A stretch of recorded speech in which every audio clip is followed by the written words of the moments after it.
Antonio is here. We're going to be cooking a traditional Venezuelan dish today. Antonio, what are we cooking? We're doing a Venezuelan chicken pot pie. Ooh, I like the sound of that. Yeah.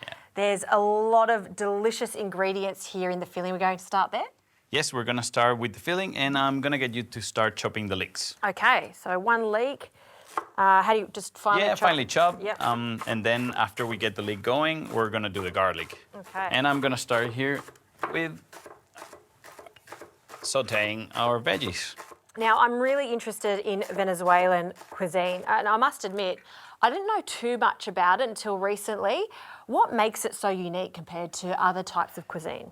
Like Venezuelan cuisine has a big mixture between sweet and savory. I feel like we share that with maybe Southeast Asian cuisine, so there is some bold flavors, and yeah, I mean, it's all about tasty food, right? So, and because we're a tropical country, we always have a bit of a mix between also our ingredients. So it's very seasonal, but because we're a tropical country, it's pretty much all year round. We have great ingredients and fruits. Yeah, fantastic. Leeks go straight in? Yep. Yes, leeks go straight in. And now we get with the garlic. Yep. How would you like the garlic chopped? Just roughly chopped, yeah. Roughly chopped, okay. Lots of garlic in this, so we've got 3 to 4 cloves of garlic.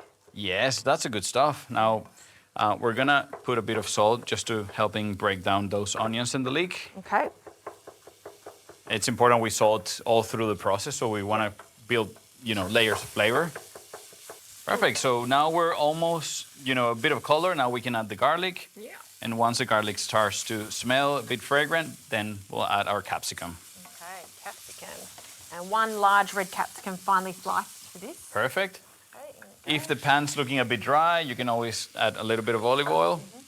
So good for the heart. Yeah. And we can do a bit of cracked pepper.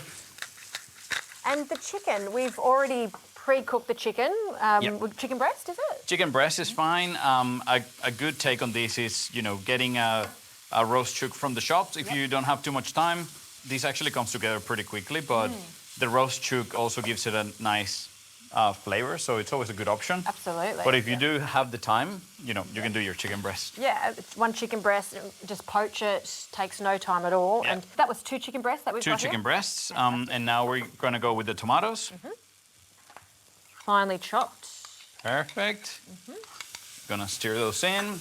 And we just want the tomatoes to break down a little bit, but there is enough heat in the pan, so what we'll do, we'll check seasoning again, so we'll do a bit more salt, and then we'll add our tomato paste so it cooks down just a little bit. Yeah, it's always a good idea to add the tomato paste now before all the rest of the liquid so it cooks off. Yeah, you want to cook it out a bit so it becomes less acidic and more sweet, and the smell.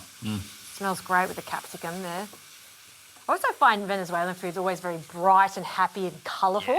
Yeah. Tropical country, all the veggies, all the colours, all the fruits, so... Absolutely. Yep. Perfect. So now that the tomato paste has cooked down a bit, maybe we can add the wine. Okay, some red wine. Yeah. In Venezuela, do they produce wine? No, but we have Chile and Argentina very close, so we're definitely well versed. Our thing is the rum, so... Oh, yes, I love the rum. Beautiful. Perfect. So now we have the red wine in there. We can just add the chicken. Oh, chicken? Yep. There it goes. Perfect. We're just gonna stir that saucy goodness in there. And after that, we're gonna balance it out with the mustard and the Worcestershire sauce. What type of mustard have we got here? Just yellow mustard. Yellow mustard. You can do any mustard you like. I feel like the yellow mustard carries a bit more flavor. Dijon is good also, but... Yeah. And Worcestershire sauce. It's also a little bit sweeter, so that's why you like it. Yes, exactly. What we're gonna go now with, it's the stock. It smells fantastic. So now that our chicken stock is there, we're just gonna cook this for 15-20 minutes. Okay. And then we're gonna fold in our baby capers and we'll set this to cool. And while this is sticking away, we're gonna go and do our dough. Okay. Now, this is quite an interesting dough because I've noticed that there's some red wine here too. Yes, so that's a secret ingredient. So the red wine makes another appearance in the dough. So it's gonna give it a little bit of color and a little bit of taste and improve the flakiness and sort of the crispiness. Oh, I love the idea of that. Very cool. Cool, so now for the dough, it's super easy. So we go with our dry ingredients first. Yep. So our flour, then sugar, And it's quite a lot of sugar there, but you did say that... Well, it's a big pie, so, and you're meant to feed a lot of people, so. Yep. There we go. It's also going to help make it quite golden, right? Correct. And now we go with a good pinch of salt. Okay. Amazing. And now we do our butter and lard or shortening, so whatever is Why the do you preference. add the lard to it as opposed to just going 100% butter? I think that pretty much comes to the times of the colony, so lard Yep. was more easily accessible and just, Yep. it was just more easier to get that around in those times. So yeah, it's just lard it is, and it does carry a bit of like stronger flavor than the margarine or like butter. So. And if I can't find lard, is it okay just to use 100% butter? Yep, that's completely fine. Great. Give it a blend. Yep, give it a blend. So we're gonna break down a bit that butter, and then we'll add the rest of the wet ingredients. Okay.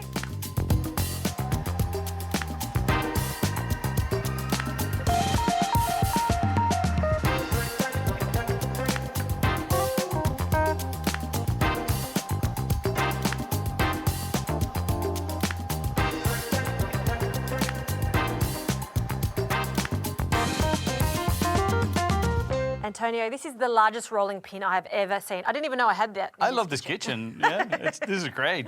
That's yours, and look at mine. It was this little tiny one. Perfect. So now that we have our half of our dough, it's pretty much flat and a bit bigger than the size of the dish we're gonna do. Okay. I'll get you to do the exact same, and then I'll transfer the filling and everything. Okay. Do you want to use my rolling pin?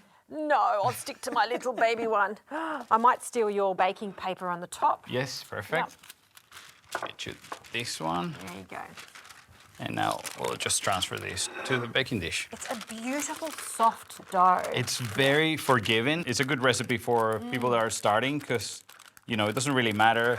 You can chill it if you want. We didn't chill this one, but if it's getting a bit harder to handle, you can always chill it down like 10 minutes in the fridge and it'll be good to go. So soft. And this is a really good tip to use some baking paper when you're rolling it so it doesn't get so sticky on the board. Look at that, perfection.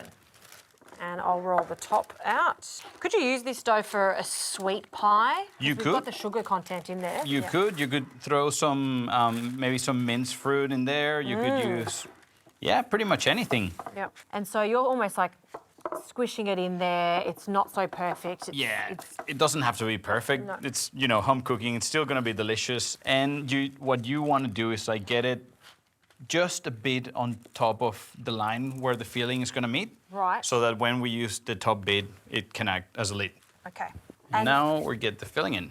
Yeah, and that's cooled down. We do want that to cool down. So the filling, it's a bit cooled down and it's gonna go all in. Oh, and that's the perfect amount for that dish, isn't it? Yeah, I came prepared. It's all about planning. Of course. Amazing. Do you want to do the honors? Ooh, okay, here we go. That on top. Come on. It's beautiful. Nice. Carefully take it off. Perfect. And now we're just going to press it down a little bit. We can cut the excess off. Yeah. And the only thing left to do, no wash or anything, because there is enough fat and enough sugar here to make it nice and delicious and golden. So we're only going to open a slit in the middle to allow some steam to get out. Okay, I'll let you do that. Perfect. And how long does this cook in the oven for? Look, it can be 45 minutes to an hour till it's nice and golden, and that's it. It's ready to serve. I would let it rest because it's going to be molten lava in the middle. Piping hot. I've been burned before, so. All right, we'll cook the pie, allow it to cool slightly, and then we can have a taste. Amazing.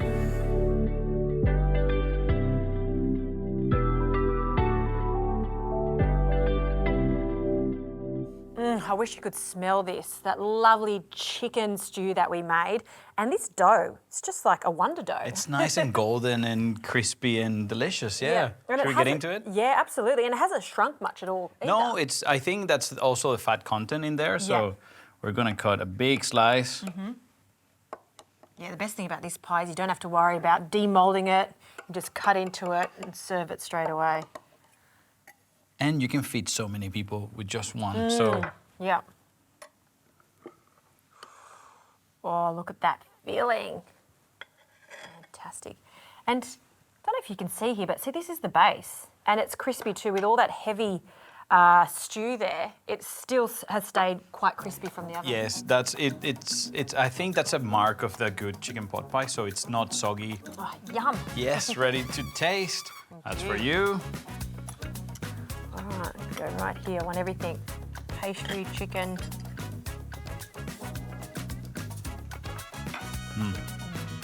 This is just my mom's cooking. Yeah. Yeah.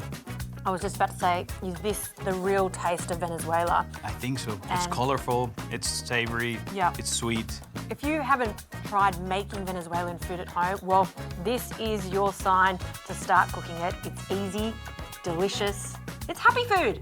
Yeah, and fits the whole family, so why not? Absolutely.